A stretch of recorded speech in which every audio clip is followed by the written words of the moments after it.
Nessa questão, nós vamos trabalhar com um cabo submetido apenas a seu peso próprio. É uma questão do livro do Hippler, livro de Estática Mecânica para Engenharia. Pede-se para determinar a curva de deflexão, ou seja, como o cabo vai se deformar, né, suas flechas. Pede-se para determinar o comprimento curvo desse cabo e a máxima tração nesse cabo. O que é que a gente tem de informação? Nós temos a distância entre apoios de 20 metros, tenho o desnível entre apoios de 6 metros e tenho o peso do cabo, né, de 5 newtons por metro. Vamos às etapas de resolução dessa questão. Por questões de simetria, a gente trabalha, né, como já foi visto no exemplo anterior, de cabo submetido a carregamento distribuído, adotando o nosso sistema de eixos no meio do cabo. A curva de deflexão, né, a curvatura do cabo, é expressa como y igual à função de x. Essa curva ela pode ser determinada inicialmente aplicando-se a equação em que o nosso w de s vai ter um valor constante, né, de w0. Então, aqui está apresentada a equação, né, que a gente chegou no último vídeo, para a determinação geral do cabo. Então, a gente vai ter aqui a variação em x e depende aqui de FH, W0, nesse caso já foi conhecido, e o comprimento curvo ds. Efetuando a primeira integração, nós vamos aparecer aqui com a primeira constante de integração. Aqui é pura matemática, puro cálculo, tá?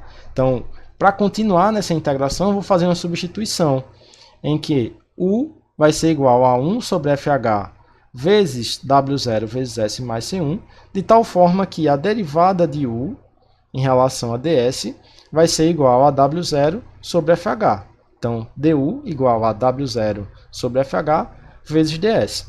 Fazendo essa segunda integração, a gente vai chegar aqui que x, ou seja, a nossa equação geral do cabo submetido ao seu peso próprio, vai ser igual a FH, componente horizontal de tração, dividido pelo W0, que é seu peso próprio, vezes o arco seno hiperbólico de U, mais C2, onde U a gente determinou, né, pela estratégia de integração. Então, eu vou ter aqui a minha constante C1 e a minha constante C2, né, substituindo aqui esses nossos valores.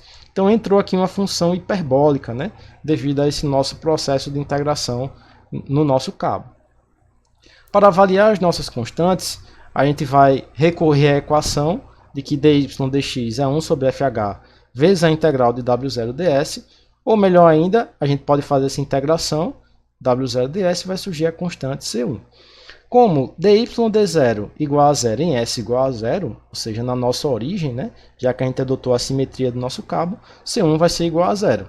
Dessa forma, dy dx vai ser igual a w0 vezes s, que é o comprimento curvo, dividido por fh. A constante C2 ela pode ser determinada utilizando a condição de contorno não mais da inclinação da reta tangente, mas sim de que no sistema de referência que a gente adotou, em S igual a 0, x igual a 0. Portanto, isso vai resultar em C2 igual a 0. Percebam que tudo isso está simplificando a nossa vida, porque o nosso carregamento ele é constante, tá? W0 foi constante. Nesse primeiro momento a gente está resolvendo tudo algebricamente, né? Mas temos alguns valores aqui para depois substituir. Para obter a curva do desvio, a gente vai resolver a equação 1, essa equação aqui de x para s. Então a gente vai inverter a nossa equação, né? Tenho x em função de s, vou colocar s em função de x. S em função de x vai ser fh sobre w0 vezes o seno hiperbólico de w0 sobre fh vezes x. Substituindo esse resultado na equação 2, a gente vai ter que a derivada de y em relação a x é o seno hiperbólico de w0 sobre fh vezes x. Portanto, aqui eu tenho a equação da minha curva de deflexão. Surgiu mais uma constante de integração, constante C3. Se eu aplicar as condições de contorno de que y é igual a 0 em x igual a 0, a constante C3 fica igual a menos fh sobre w0. Portanto, a minha curva de deflexão, nosso y, que vai ser uma função de x, como o meu cabo vai se deformar em função do seu peso próprio, vai depender de fh, de w0, do cosseno hiperbólico de w0 sobre fh vezes x, menos 1. Essa equação define a forma da curva catenária. Tá? Catenária tem uma aplicação importantíssima na engenharia civil, na engenharia de petróleo, né, e na engenharia mecânica. A constante fh ela vai ser obtida com o uso das condições de contorno, que y igual a h vai ser igual ao nosso desnível em x igual a L sobre 2.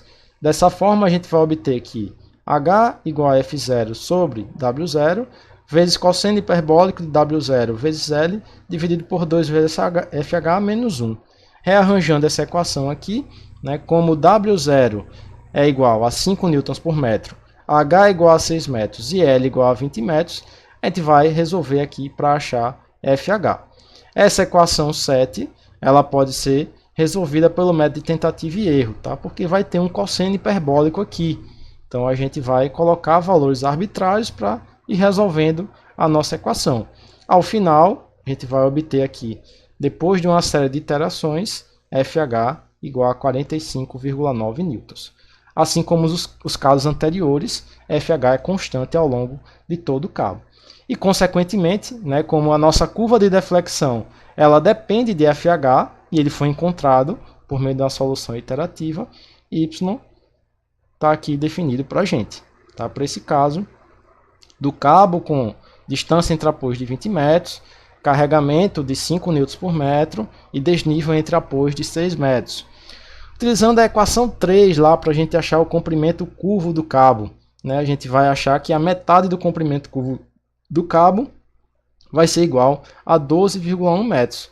Dessa forma, nós temos que o comprimento curvo total do nosso cabo é de 24,2 metros. Então, trabalhamos aqui com equações algébricas, com equações diferenciais e condições de contorno, e trabalhamos bastante aqui com a integração. Então, é interessante, antes de adentrar no estudo dos cabos, ter uma boa base de cálculo, tá, para poder resolver esses problemas. Até o cálculo numérico também vai ajudar bastante quando a gente vai começar a resolver problemas de catenária, que foi esse que a gente resolveu agora.